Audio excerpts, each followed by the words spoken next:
Ora, bom dia, meus amigos.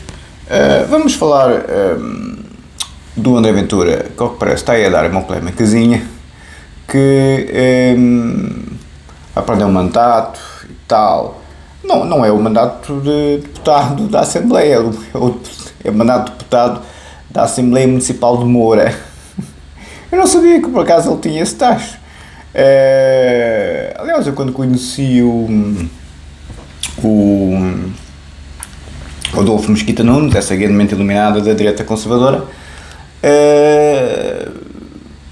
nunca achei especialmente de qualidade, mas o pessoal do CDS derretia-se todo com ele, não sei porquê, mas enfim. Se calhar é porque joga na equipa certa nos dias de hoje.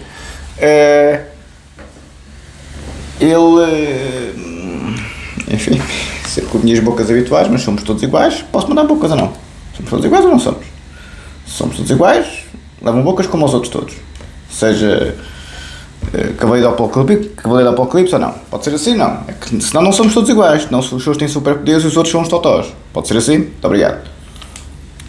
E então, quando eu conheci o Adolfo Mesquita Nunes, muito antes de ele ser governante ou sequer deputado, era da Assembleia Municipal de Lisboa. Da Câmara Municipal de Lisboa.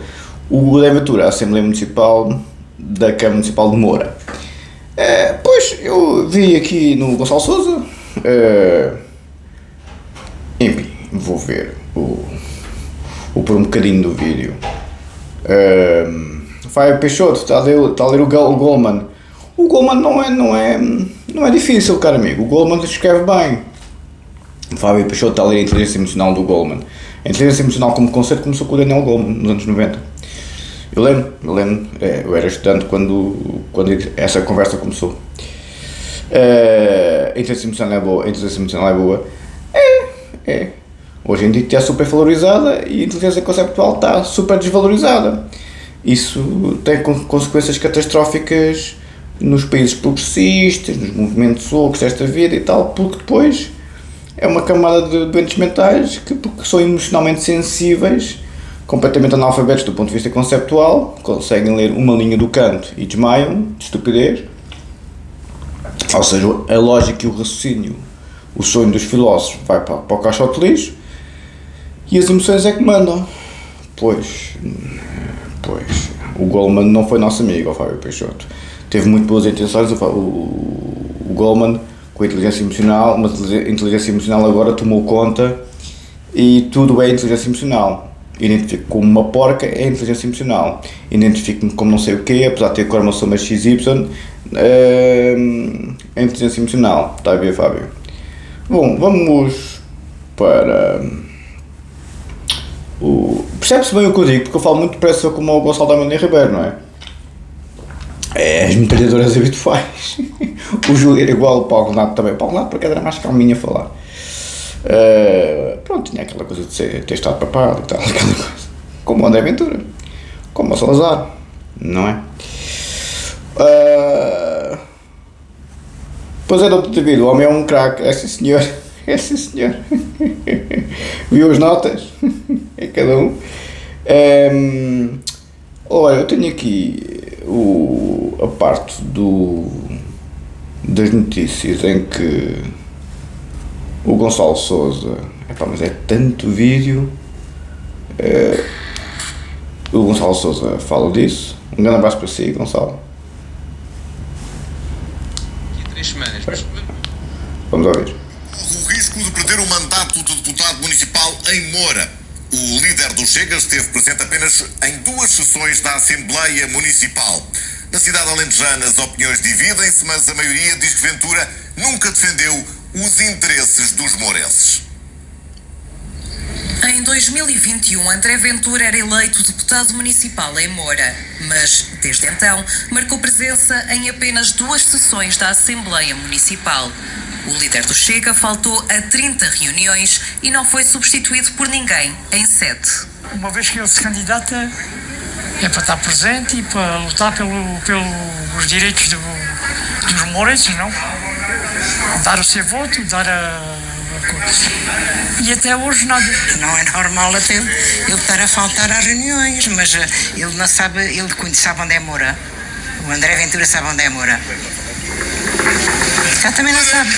Na segunda-feira justificava-se, afirmando que luta pelos mourenses dentro e fora do concelho. Fui candidato à Assembleia Municipal de Moura e os mourenses sabem que eu tanto trabalhei por eles no concelho como fora dele. E sabem também que quando não estive no concelho de Moura foi porque estava no Parlamento Nacional e na política nacional a fazer por eles. Bom, é assim. Mas abaixo para si, Gonçalo Sousa. Tirei aqui uma parte do Gonçalo das notícias. Ora, eu como sabem, eu gosto do André Ventura. O Donald Trump, por inerência do funeral do coitado do Charlie Kirk, tão bom rapaz, a esposa perdoou o assassino, o Charlie Kirk perdoaria o assassino, e o Donald Trump, com a piada característica, concordo com os meus confrades na live a dizerem que o Trump não é nada religioso. Eu ainda acho que ele tem um toque, um piquinho a azeite religioso, porque não deixa de ser americano. Os americanos são muito religiosos. É muito raro apanhar um americano ateu ou agnóstico. Muito raro. É muito pouco religioso. Ele, como é de extrema-direita, vai na maré da religiosidade da extrema-direita, porque se dá votos, não é? Mas ele é dos nossos, não é? Das gajas e dos dinheiros, né? Como a gente já sabe, né? E o Trump tem muita piada. O Trump era amigo lá de casa, era capaz de ser. É um bocado bruto, mas é um tipo que dá para falar de coisas normais, não é ao Opus Dei da Santa Madre Igreja, mas enfim. Então, o Trump com muita piada, não, eu não perdoo ao meu inimigo, eu odeio o meu inimigo, odeio, e eu sei, estes os nossos filhos. Sim, pois o Trump tem a lógica, não da ética kantiana, mas da ética, não da ética formal kantiana, mas da ética, não da ética militar, da ética formal do Kant, mas da ética militar do von Clausewitz. Mas isso amanhã conto-vos a história. Mas já disse tudo o que tinha a dizer para amanhã, mas pronto, só fica o time sharing do Sudeste Asiático, mas enfim. Por isso, eu sempre gostei do André Ventura. Vim para o YouTube porque ele me despertou curiosidade, mas não deixa de ser um homem como os outros, quer dizer, ele até ganhar protagonismo tinha que se ir fazendo à vida em termos políticos, não é? E estilo Adolfo Mesquita Nunes começou numa Assembleia Municipal e agora está-se a mirar para o assunto porque está quase a chegar a um órgão de soberania a sério, que é a Presidência da República ou até o Governo. Já está na Assembleia da República com o protagonismo que conhecemos. Ele está a chegar ao protagonismo político por mérito pessoal. Ele é muito bom, é um Gorgias, é um surfista do nosso tempo. Ele tem muito boa oratória, tem uma muito boa capacidade de argumentação. O único defeito que lhe aponto é a religiosidade. Não me importa nada que ele seja religioso, mas se é muito religioso na política, é-se tocado por Deus, então está-se iluminado. Isso era o Alexandre do Grande desta vida, até o próprio Júlio César tinha essa mania, e outros afins que, para se legitimarem, tinham que estar tocados por Deus. Aliás, os gregos iam mais longe, eram deuses vivos, semideuses. Os faraós eram deuses vivos. Tal como o Alexandre também foi feito faraó, e muito ele gostou disso, porque ele considerava-se um semideus, porque para os gregos os deuses estavam entre os mortais, caminhavam entre os mortais, e havia alguns mortais que tinham qualidades divinas, porque supostamente a mãe teria sido um ser humano, mas o pai teria sido um deus. No caso do Alexandre o Grande, supostamente a mãe era, obviamente, a Olímpia, uma senhora mortal, e o pai teria sido não Filipe da Macedónia, mas Zeus. O deus de todos os deuses para os gregos. Eles acreditavam mesmo nisto, literalmente. E depois o Alexandre foi aos dois oráculos, ao de Delfos e ao de Cícero, no meio do deserto, coitado, ia morrendo. O Delfos era próximo dele. E para ter a certeza, para ter a confirmação que isto era verdade, interessante. E os oráculos só parece que confirmaram a história. Enfim. Os faraós eram mesmo deuses vivos. O Alexandre foi feito faraó depois, quando conquistou o Egito aos persas, ao Dário III, pelo Dário III. Não conquistou, chegou ao Egito, recebeu-no braços abertos, parecia os austríacos que o Sr. Adolfo. E E durante toda a história da humanidade havia, principalmente os monarcas absolutos, sempre tiveram esta mania de se legitimar com o divino. O rei da Tailândia é conhecido a história que é muito beato com os budas, com os budistas. Eu fui lá, budas em ouro, nunca tinha visto Buda em ouro maciço. Pois, além de budas imensos, do tamanho de Jesus, aquilo, estátuas imensas, o Buda deitado, isto, aquilo e outro, vi isso tudo com a minha mãe nos templos na Tailândia. Tive que comprar umas calças a palhaço, porque há tempos que os homens podem estar à vontade a mostrar os joelhos e os ombros, as mulheres é que não. No templo principal, a net não era clara sobre o assunto, eu pensava que podia ir de calções, porque está lá nem muito calor, não é? E porque nos outros tempos pude entrar de calções, mas no templo principal, onde antigamente a família real vivia, onde se faz muitas cerimónias ainda da família real tailandesa, porque o rei tailandês é o mais rico do mundo, é mais rico que os ingleses, que os sauditas, que os emirados do Qatar, do Dubai, é o mais rico do mundo. Parece ter uma fortuna colossal, parece que são 25 bilhões de riqueza líquida, uma coisa avassaladora. E vê-se aquele Fausto dele, ele é fartado de rir, agora tem uma concubina nova, uma giraça todo também lá, está na guarda pretoriana dele, fez dela tenente-general, fartado de rir. Ele, quando está de volta das meninas, o pai dele era certinho, o pai dele era monogâmico, teve só uma esposa e tal, daquela coisa toda, mas este não, este tem várias concubinas, tem a rainha principal, depois tem uma espécie de substituta que, enfim, é a segunda mulher, entre aspas. Ele teve outra que tem uma grande barracada, que começou a bater toda com esta nova, e depois ele fez o que os reis absolutistas medievais costumavam fazer, mandou-o para a cadeia, a família toda também, talvez ele rico coitado. Não o matou, graças a Deus, como o rico estava a fazer com as esposas, mas desgraçou a rapariga, porque é um rei absolutista.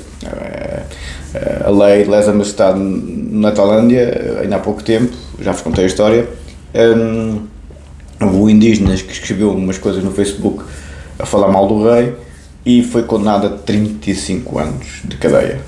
35 anos de cadeia. Eu gostei muito da Tailândia, de Bangkok, a minha mãe também. Fiquei, ao que parece, no melhor hotel do país. Eu não sabia, só depois é que vi os Google Reviews. Realmente, o hotel tinha pontos pedonais para tudo quanto era sítio, para o Terminal 21, que é um dos maiores shoppings de Bangkok, para os metros, que eu por acaso andei de metro, para as duas linhas, para o BTK e para o MTS, não falha a memória. Andei, tenho aqui ainda o cartãozinho do metro. Comprei mesmo, como se fosse o passe em Lisboa. Comprei mesmo, porque queria andar, porque aquilo tem uma rede de metro espetacular. E eu gosto de andar de metro, como sabem, tem ar-condicionado e não há trânsito, porque Bangkok tem 9 milhões de pessoas, tem 11 milhões de pessoas, Londres tem 9. Aquilo é uma coisa fabulosa em termos de centro cosmopolita. Muito rica, tem muito Ferrari e muito Lamborghini a andar na rua, muito, e muito 911. E as girassas, Nossa Senhora, aquilo é uma fartura que nunca mais acaba. Um lado da rua é para as pessoas decentes e o outro lado da rua é só as matadoras. É fartado de rir. 24 horas, é como Nova Iorque. 24 horas, está sempre a bombar. Depois tem lá os sóis cowboys e os nanas plazas desta vida, que é só fruta. É fartado de rir aquilo que eu só morria. Só morria com a vacilão de Bangkok, fartado de rir, porque eu sei que eu gosto daquilo. Mas o rei, voltando à questão, a minha mãe adorou aquilo, porque o hotel não tínhamos que andar na rua. O hotel tinha pontos pedonais para tudo quanto era sítio, não tínhamos que andar na rua, diretamente para o hotel, espetacular, espetacular. Eu vi logo, quando lá cheguei, aquele Mercedão de limusine que me foram buscar, e eu disse, isto é só saúde, mandei o vídeo com as luzes todas lá dentro, mesmo uma limusine, um Mercedão de todo tamanho, nunca tinha andado num carro tão espaçoso lá dentro, bolas. Depois, o próprio hotel tinha lá embaixo, na rua, um restaurante barra discoteca que dava mesmo para a rua, ou seja, eu vinha da discoteca que era ao lado do hotel, fora do hotel, a 50 metros, quando estava a chover, e eu fui na época das chuvas, não apanhei cá chuva nenhuma, entrei e entrava pela porta de baixo do hotel porque como tinha pontos pedonais, a porta principal era por cima, tinha que ser de carro, as pessoas normais da rua não conseguiam entrar no hotel, e esta, hein? Espetacular, um elitismo mesmo, como eu gosto, espetacular. Depois, por baixo, entrava-se para um luxo fabuloso, imenso, umas torres, 2 torres espetaculares. O hotel tinha 2 torres, depois uma cúpula lá em cima. Realmente foi o hotel mais caro que uma vez tive na vida inteira. Poxa, aquilo uma pipa de massa. Um serviço excepcional, os quartos excepcionais. Não vos mostro nada porque, como sabem, por uns para alguns outros, não é? Os psicóticos são o que são, como tal. É evidente que as pessoas a lidar com psicose, se não há internamento na célula psiquiátrica, enfim, é evidente que as ações são outras. E então, por isso é que não posso aqui mostrar nada, infelizmente. Poder posso, mas não quero. E então, onde eu estava a chegar, o que eu estava a querer dizer é que depois a parte de baixo tinha entrada direta para o hotel, quando se vinha da discoteca. Às vezes quando estava a pingar um bocadinho eu entrava logo para o hotel por baixo, onde estava um restaurante e com música ao vivo, uma giraça tudo também a cantar, mas eu nunca me apeteceu lá ficar, porque não era bem o meu ambiente. Eu gosto mais do descabum das discos normais, e a disco que eu ia todos os dias era a 50 metros do hotel. Eu saía na rua das pessoas decentes. Do outro lado da rua estavam as matadoras todas. milhares, metro a metro, milhares. Eu assim, cheguei ao céu, milhares. Milhares. O meu pai dizia isso. Não posso dizer aqui o nome, não posso dizer as neiras, mas o meu pai dizia isso. O meu pai conhecia o mundo todo, como sabem. Não há mais meninas matadoras na Tailândia porque não há mais tailandesas. E foi. E eu vi, eu fiquei impressionadíssimo com a fartura. Eu sei. E berbigão fresco mesmo. O preço do quilo, dá para beber um café em Lisboa. Uma coisa impressionante. É impossível a pessoa ser certinha realmente, mas pronto, não se pode dizer estas coisas. Isto é tudo teoria, isto é tudo fabricação e fabulação. Então, como eu estava a dizer, volta lá a conversa, e a minha mãe praticamente não andava na rua. Acho que a minha mãe andou uma vez na rua, porque eu disse, vamos andar na rua em Bangkok para ver como é que é isto. E eu desci com a minha mãe lá abaixo, fui perguntar o preço das massagens, numa casa de massagens lá ao lado, mas das normais, né? Eu sou uma pessoa muito casta, como sabem. Saímos do Terminal 21 pela porta da rua, não é? Uma confusão de primeira, milhares de pessoas, trânsito avassalador. Atravessámos a rua, eu, quando estou de férias, costumo fumar uns cigarrinhos, fumei um cigarrinho na rua. E pronto, e a minha mãe andou na rua 5 minutos. A minha mãe andou muito mais na rua no Rio de Janeiro, que ia a pé do hotel do Hilton lá na Barra da Tijuca para o shopping, porque é uma zona muito rica, o Rio de Janeiro, na Barra da Tijuca, onde moram os cantores e os atores, a Xuxa e o Roberto Carlos, esse pessoal todo. E depois em Bangkok só andou 2 minutos. E pronto, e fomos lá à casa das massagens. Eu fui perguntar o preço, pronto, atravessei para o outro lado da rua, pela ponte pedonal. Não conseguem atravessar a estrada, é impossível, não conseguem, ninguém vos dá a passagem, e é tanto trânsito. Isso é muito típico do Sudeste Asiático. Andar na rua é muito perigoso, não tem quase passeio. Em Bangkok tem passeio, mas depois para atravessar a rua é muito perigoso. Eles não param e levam uma panada com uma pinta. A minha mãe em Bali já andava sozinha de um lado para o outro, ia almoçar sozinha quando eu estava a dormir das noitadas, e já pagava sozinha as refeições, isto e aquilo. Por isso é que eu gosto do Sudeste Asiático, até para os velhotes aquilo é espetacular, muito seguro. Pronto, também era ali um restaurante mesmo ao lado do hotel e tal, mas porque o restaurante do hotel é sempre a mesma conversa, quer dizer, ficava-se mesmo ali ao lado do hotel. Havia um restaurante muito porreiro onde eu e minha mãe, e até a Maria, quando eu já levei a Maria à Bali, como sabem, que ficava na cabinha a dormir quando eu ia para a noite, porque nos dias de hoje é assim, nos dias de hoje não há meio termo, Ou os homens são a velha guarda ou são os totós. Eu sou a velha guarda e, como tal, vou para os sítios onde a velha guarda é respeitada. Os países progressistas, quem é respeitado é os cavaleiros do Apocalipse, como tal, podem ficar com eles à vontade. Quem é respeitado e quem parece que é o futuro da humanidade, não é? Sim, senhor. Acho que o Kant, o Leibniz e o Wittgenstein teriam algumas discordâncias. E então, só para concluir, o rei da Tailândia tinha uma das filhas em Inglaterra, porque, como sempre, uma das mulheres despachou-a, toma lá que já almoçaste, mas um dos Budas, um dos chefões lá dos Budas na Tailândia disse: tens de trazer a tua filha para o país. E ele trouxe, e hoje em dia é uma giraça de todo tamanho, que é estilista, muito gira a miúda. E pronto, e basicamente é aquela família real absolutista, em que os templos de ouro, isto, aquilo e aquilo outro, e eu tive que comprar umas calças a palhaço, até tirei umas fotografias e a minha mãe só se ria, que eu tive que comprar as calças a palhaço. A minha mãe comprou uma t-shirt, mas muito gira da Tailândia, para cobrir os ombros, tinha calça, não houve problema, mas eu tive que comprar umas calças a palhaço, porque a minha mãe tinha os ombros cobertos com um colete, mas não era suficiente, tinha que mesmo ter os ombros todos cobertos. Então comprou-se uma t-shirt a dizer Tailândia, gira, as minhas calças a que era mesmo a palhaço, pareciam uns elefantes lá pintados, e eu, pronto, as figuras tristes como sempre. Se eu gostei dos tailandeses, não, gostei das tailandesas, são umas giraças de todo tamanho e umas bacanas. Os tailandeses são antipáticos, durante o dia, quando eu fui andar de metro, foi fartado de rir, pá, muito antipáticos, muito brutos, falam muito mal. Nas zonas turísticas são simpáticos, porque onde eu me movo é as zonas ricas, é os hotéis, como lá está, ao que parece foi o melhor hotel do país, não sabia, os Google Reviews, não creio que era o mais caro do país, os clientes é que dizem que é o melhor do país, acho que era mais caro que aquilo, eu também não sou maluco, não é?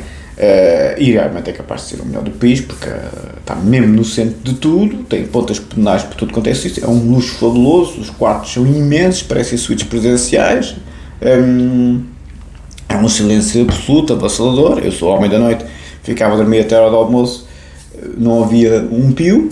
Realmente é uma cuidado. Para quem tem dinheiro na Tailândia, é um espetáculo. Aliás, o Sudeste Asiático todo é um paraíso, como eu vou-vos dizer amanhã, para quem tem dinheiro. E ter dinheiro no Sudeste Asiático não é ter 50 mil euros por mês, é ter 5 mil euros por mês. Ok? É para quem tem dinheiro, quem tem uma condição média alta em Lisboa, é multimilionário no Sudeste Asiático, ok? Bom, continuando só, mas isso digo-vos amanhã, porque eu não tenho nada para falar amanhã, porque eu já disse quase tudo que tinha para dizer, nos vários vídeos que eu vou dizendo, e pouca gente é como o engenheiro Avelino que vê os vídeos até ao fim, e o engenheiro Zé Luís também vê, creio, tenho a certeza absoluta, e o amigo Zé Luís, concordamos, amigo Zé Luís, já ouvi as mensagens, como sabe, e o Dr. David, claro, e pronto, o pessoal do costume, né, que está, o bom pessoal do costume que está sempre nas lives, mas há muita gente que não vê os vídeos até ao fim e perde o fio à meada por completo, porque eu dou muita informação nos vários vídeos conforme vou lembrando, porque eu falo sempre de improviso. Mas realmente a Tailândia e o Sudeste Asiático em geral são monarquias absolutas, como é o caso da Tailândia, ou são países comunistas, como é o caso do Vietnã, ou são países ditatoriais, como é o caso das Filipinas, ou da Indonésia, ou do Camboja, ou como o Laos. Laos também é comuna. O Camboja, o Partido Comunista domina, o primeiro-ministro é uma espécie de linhagem entre o atual, que é o filho do anterior primeiro-ministro, tal como a Singapura fizeram a mesma coisa, mas agora está lá o Lawrence Wong, ou seja, todos os países do Sudeste Asiático, mas também uma monarquia, o Camboja, que instituíram novamente depois do Pol Pot, o Camboja, o Laos, Bali na Indonésia, Vietnã, Filipinas e Tailândia são países paradisíacos, monarquias absolutas, regimes autoritários e países comunistas. 50 milhões de vezes melhores que as democracias liberais, para quem tem dinheiro, como é evidente, não é? Se nascerem lá, não chegam lá nenhum, como é evidente, a não ser que, enfim, vão para fora estudar, isto, aquilo e aquilo outro, mas pronto, o povo é muito pobrezinho. Mas os países são muito seguros. Eu andava às 4, 5 da manhã sempre com a minha roupa muito cara, como sabem. Aliás, Perguntei à minha mãe, não é? A minha mãe andava sozinha em Bali, a minha mãe também andava sozinha no Cristo Day, mas isso não é para todos, não é? Só mesmo na Barra da Tijuca. Minha mãe andava sozinha em Bali, a fazer compras na boa, a ir aos restaurantes, a pagar com o dinheiro de lá, com as rupias, andou sozinha na Tailândia. Não andou porque não quis, porque o hotel tinha pontos pormenores para o Terminal 21, que se fazia lá tudo. O Terminal 21 tinha vários níveis do shopping, o andar de Paris, o andar de Londres, este e aquilo e aquilo outro. E aquilo é uma coisa fabulosa. Nós fomos ao Icon Siam, que é talvez o shopping mais espetacular da Ásia, com as luzes e tal, aquilo e aquilo outro, aqueles shows de luzes, parece a Baía de Singapura, e aquilo é super seguro, não muito quente. Singapura é muito mais quente, por exemplo, eu pensava que era mais quente, a Tailândia, Bangkok, não muito quente, faz bem, onde eu vivo é mais quente. Singapura é mais quente do que onde eu vivo, porque lá estamos mais próximos do Equador, não é? Mas são países fabulosos que com os trocos faz-se uma vida de multimilionário. Não compram carro, não compram um Ferrari, nem um 911, nem um Bentley, nem mesmo podem comprar um carro normal e tal, mas aquele pessoal é muito das motas, das motinhas, não é bem os motões, também há motões e dos carros. Eu por acaso... amanhã tenho que ter alguma coisa para falar, mas não vos vou entrar por nós. Mas isto para vos dizer que o Ocidente para mim morreu por completo. E Pedro Martins manda-me aqui sugestão para vídeo. Sou o seu subscritor, Pedro Martins. Boa noite, sou professor. Permita-me ousadia de lhe enviar um e-mail. Sou o seu subscritor e apoiando faz tempo. Boa. Agradeço desde já todo o conhecimento que transmite e acima de toda a força que me deu para a ideia, não é, caro amigo? Arete, mesmo que sem intenção, a melhorar a minha força física e minhas poucas qualidades intelectuais. Amigo, se você gosta de mim, de certeza absoluta que tem muitas qualidades intelectuais, porque eu sou um chato de primeira apanha com os intelectos.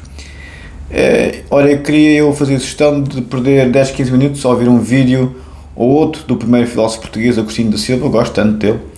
Tem sido um senhor muito interessante de ouvir. Fica a sugestão de ouvir e comentar num vídeo. Agradeço a atenção dada ao meu e-mail. Bem-aja. Pedro, sim, eu conheço muito bem Agostinho da Silva. Foi talvez o primeiro filósofo português assim para o povo. Foi. Houve outros anteriores, Leonardo Coimbra e afins, mas sim, eu gosto muito dele. Sim, posso falar num vídeo sobre ele. Posso. Vamos para a matéria. André Ventura, um grande abraço para si, caro amigo. Boa sorte para meter Portugal em ordem. Trump, boa sorte para meter o Ocidente em ordem. Eu não estou disponível, um bocado fungoso. Não estou disponível porque já fiz o que tinha a fazer. 35 anos de trabalho, 26 anos de carreira clínica e jurídica.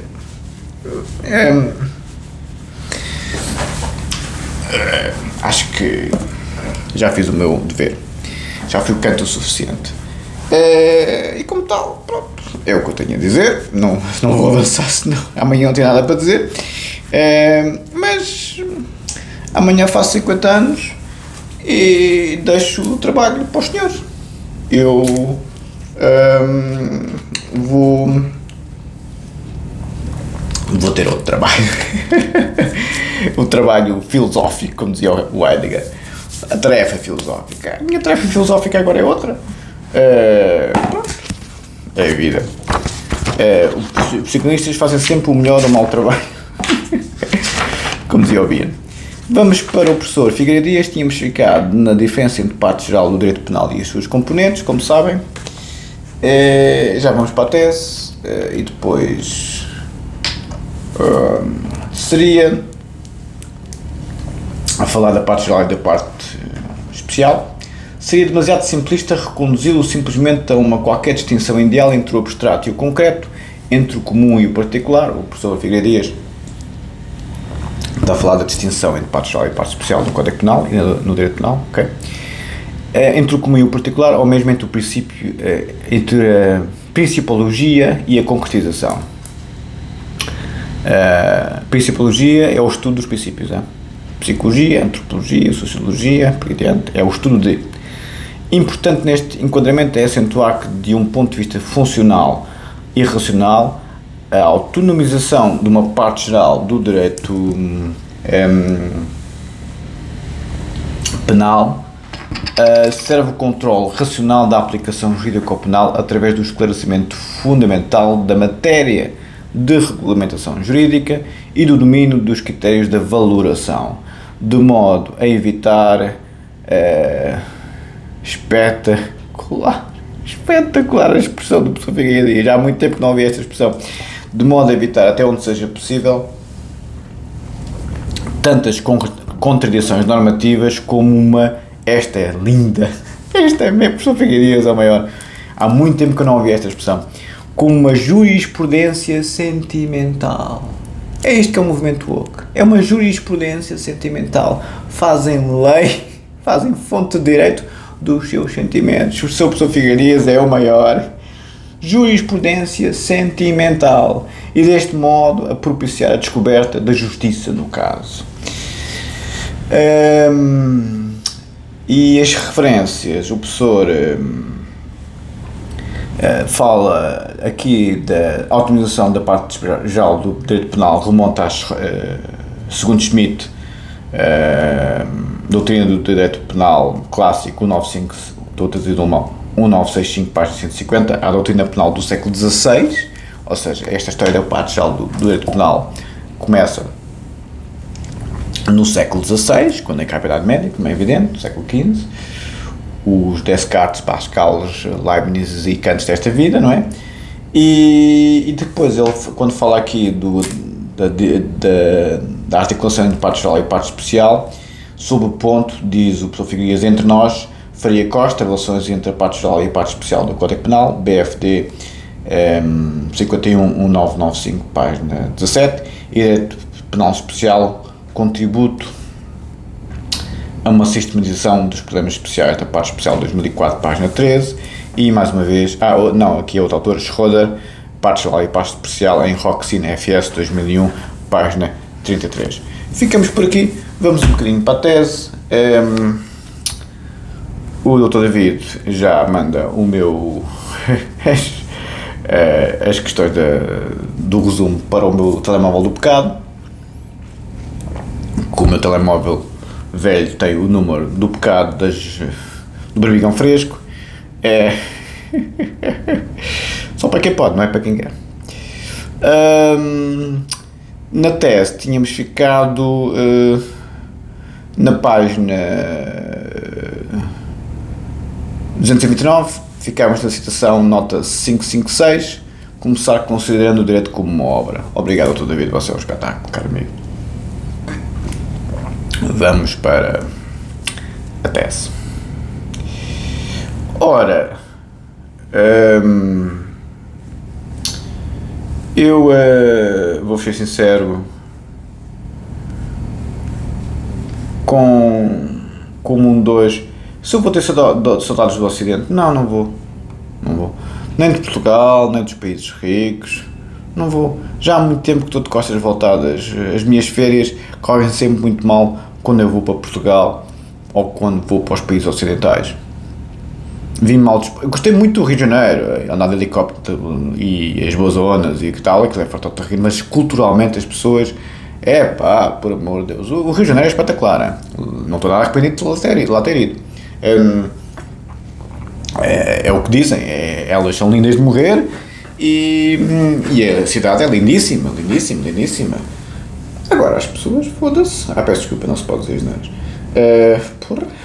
as boas zonas está bem, mas de resto, por amor de Deus, Jesus, por isso é que os brasileiros saem todos, quer dizer, aquilo Jesus, é mesmo pronto, não é civilizado, quer dizer, pronto, enfim, os países ocidentais não são civilizados, a Europa Ocidental, as elites são civilizadas, mas o povo hoje em dia, como tem liberdade total, só fazem a merda, quer dizer, nem pensar nisso, nem pensar nisso mesmo. Não tenho paciência nenhuma para dar para expeditório, pronto. Bom. Por isso, obrigado a todo David, estamos na página 229, ficamos nota 5,56. Adorei o Rio de Janeiro, mas Roma também, quando foi a época do bicho, frio, fiquei muito mal disposto, levei a Maria e a minha mãe, e às vezes levo a Maria, fiquei em casa a dormir, quando eu vou à noite, é a vida.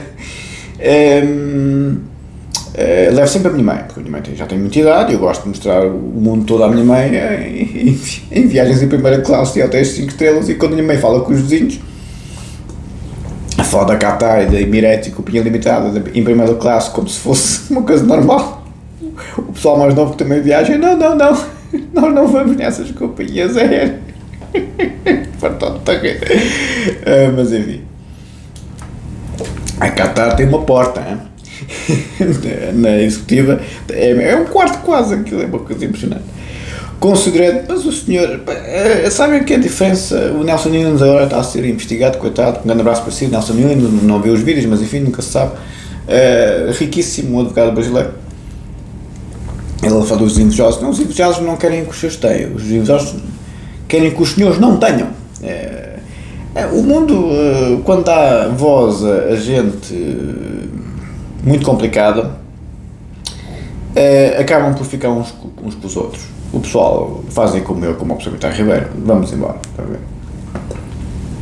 Vamos embora. O professor Vitor Ribeiro deixa as coisas por ali, eu não deixo. Considerando o direito como uma obra ou uma realização de ser livre, que visa possibilitar o máximo desenvolvimento da personalidade ética do homem, considera o mestre Coimbra é o professor Figueiredo, que as exigências do direito, e muito particularmente do direito penal, são um momento insuprimível do corpo das exigências do dever ser ético-existencial. Veja bem, o professor Figueiredo claramente diz isto. Como é que os senhores querem ser ético-sociais, o vosso dever ser ético-social e existencial, se não obedecem às exigências do direito? É isto que eu insisti toda a vida com os criminosos, inclusive com os maluquinhos. Que moral tens tu para falar quando cometes crimes? E é que está. As pessoas podem ter os seus egos, podem ter as suas idiosincrasias, mas um criminoso a chamar a atenção aos outros, principalmente com sofismas, por isso é que o Kant insiste tanto no paralogismo.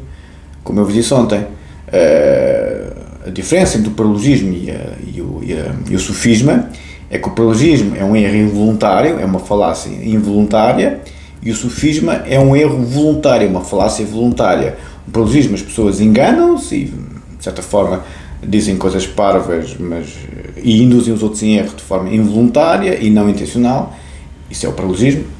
O sofisma não. O sofisma, as pessoas intencionalmente, voluntariamente, induzem os outros em erro, criando realidades completamente fabricadas e fantasmáticas e sofismáticas. Por isso é que se chama sofisma. É uma falácia intencional. O Kant é muito cuidadoso com os paralogismos, exatamente por isso. Cuidado com os erros involuntários. Bem, quando é erros voluntários que as pessoas claramente estão a querer vos prejudicar, isso não é nem ética nem moral, e já é direito penal, como é evidente, que é o que o professor Figueiredo está aqui a dizer. Diz o professor Figueiredo completamente kantiano nesse aspecto. Figueiredo diz, liberdade de culpa e direito penal, primeira edição 1976, página 186. Ficamos aqui, Dr. David. Vamos concluir. Caros amigos, ficamos por aqui. Não quero fazer um vídeo muito longo, porque outro dia fiz, como sabem, e também daqui a bocado já faço outro, deixar a carregar o telemóvel. Eu ando bem disposto, porque amanhã faço anos. As inscrições vão ser abertas para, enfim, para o Sudeste Asiático amanhã. E pronto, o André Ventura é um espetáculo e é um político dos dias de hoje, não é? Que faz o papel dele, e temos que perceber que comete erros como os outros, e se o pessoal cai em cima dele, cai porque ele associou-se ao Salazar com Deus, Pátria e Família, e então os socialistas e companhia limitada não podem com ele nem um bocadinho. Tem razão, tem um bocadinho, tem um bocadinho, porque ele associou-se ao Salazar, associou-se. Deus, Pátria e Família, e depois ainda acrescentou o trabalho, que era um valor do senhor Adolfo lá em Auschwitz. O trabalho liberta-vos. Quem sabe de história às vezes diz, filho, não és faz, mas parece um bocadinho. Ele não é faz. mas tem lá um piquinho azedo de vez em quando. E o pessoal agora cai em cima cada vez que pode, como é evidente. Estavam à espera do quê? A ditadura acabou há pouco tempo, não é? Temos de ter também noção disso, não é? Ficamos por aqui, um abraço e até logo. Obrigado.